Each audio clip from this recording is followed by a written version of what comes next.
नमस्कार, KJ tips and नुस्खे में आपका स्वागत है। आज का विषय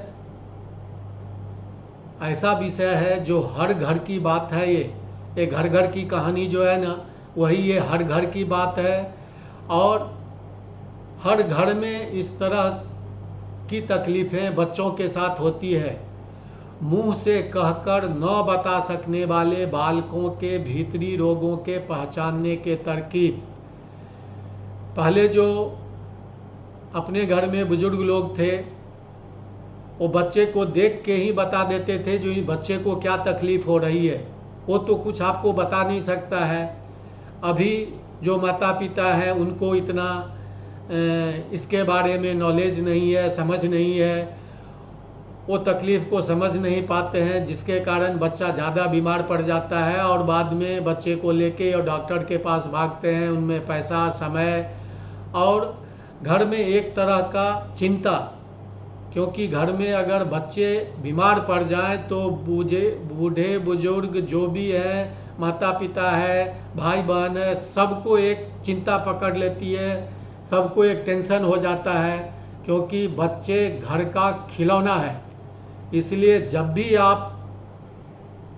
आपके घर में बच्चा है तो ये वीडियो देखिए और आपको समझ में आता है जो बच्चा बीमार है तो तुरंत उपचार कीजिए। नवजात शिशु की देखभाल बहुत अच्छे से करनी चाहिए। इसके लिए बहुत सावधानी बरतनी पड़ती है। आज इस वीडियो में नवजात शिशु की देखभाल यानी जन्म के बाद बच्चे की देखभाल कैसी करनी चाहिए। नवजात शिशु की देखभाल बहुत नाजुकता से करनी पड़ती है।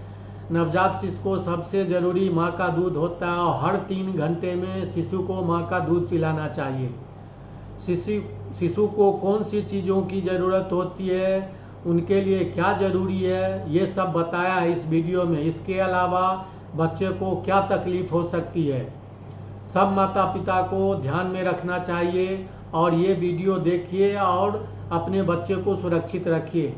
अधिक जानकारी के लिए पूरे वीडियो देखिए। अगर फिर भी कोई और सवाल हो तो हमें ज़रूर लिखिए। हम आपके हर सवाल का सारे सवालों के जवाब देने का कोशिश करेंगे। जिसमें सबसे पहला मैं बताता हूँ, अगर दूध पीने वाला बालक या बालिका जो भी हो, उनको प्यास लगती है तो वह जीभ को बार बार बाहर निकालेगा। हम लोग क्या सोचते हैं या घर के लोग क्या सोचते हैं, छोटा सा बच्चा है, जीभ बाहर निकालता है, कुछ बात नहीं। तो दूध पीने वाला बच्चा वो बोल भी नहीं सकता है, तो वो क्या आपको बताएगा। अगर वो बार बार अपने मुंह से जीभ को बाहर निकालता है तो समझिए उसको प्यास लगी हुई है। उसको 1-2 चम्मच पानी पिलाइए। अगर सांस लेते समय बालक की नाक का छेद बड़ा हो जाता है, आप बालक को देखिए या बच्चे को देखिए, अगर सांस लेने के टाइम में उसका नाक का छेद बड़ा हो जाता है और उसका नाक हिले तो समझिए बालक को सांस लेने में बहुत तकलीफ हो रही है। अगर ये आपको दिखता है जो इस तरह का प्रॉब्लम है तो इसका तत्काल उपचार कीजिए। बालक का पेट स्वभाव से कुछ बड़ा ही होता है। ये हर बालक में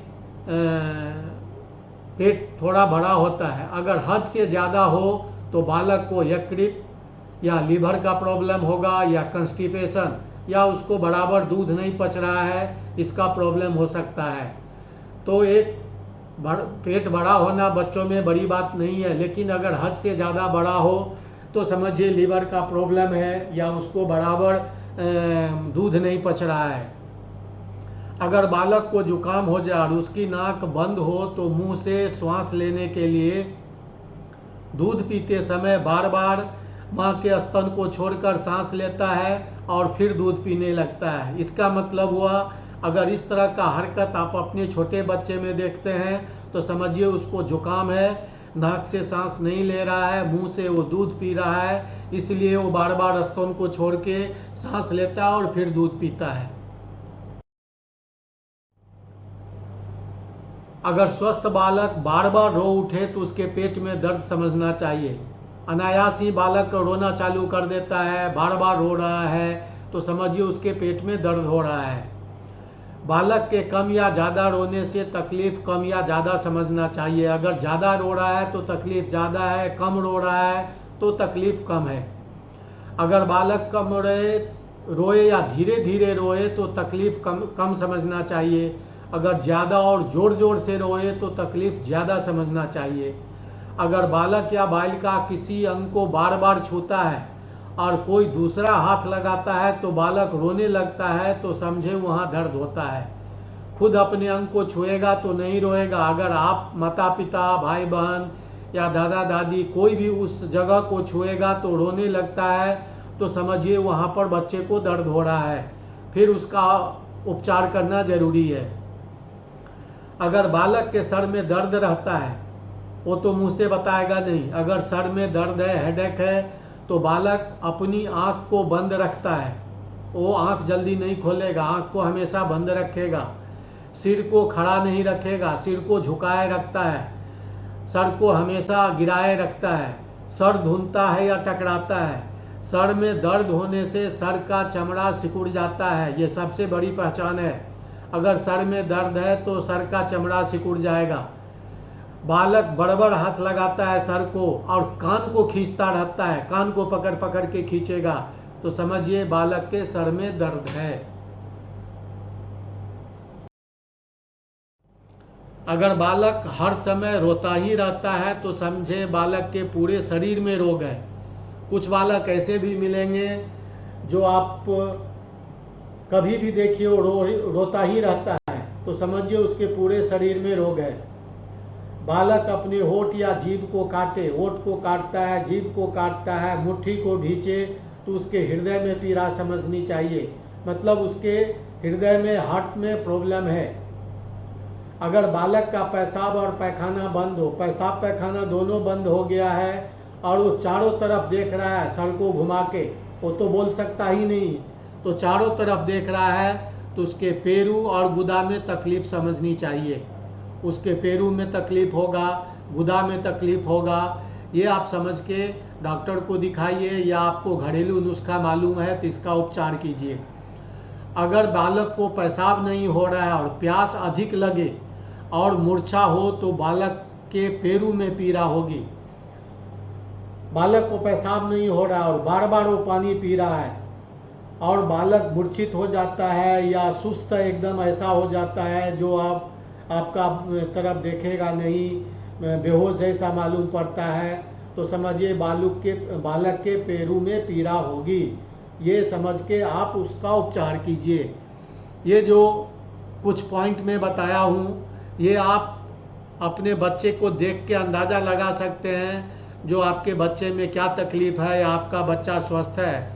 मैं तो आशा करता हूँ किसी के परिवार में बच्चा बीमार नहीं पड़े, स्वस्थ ही रहे।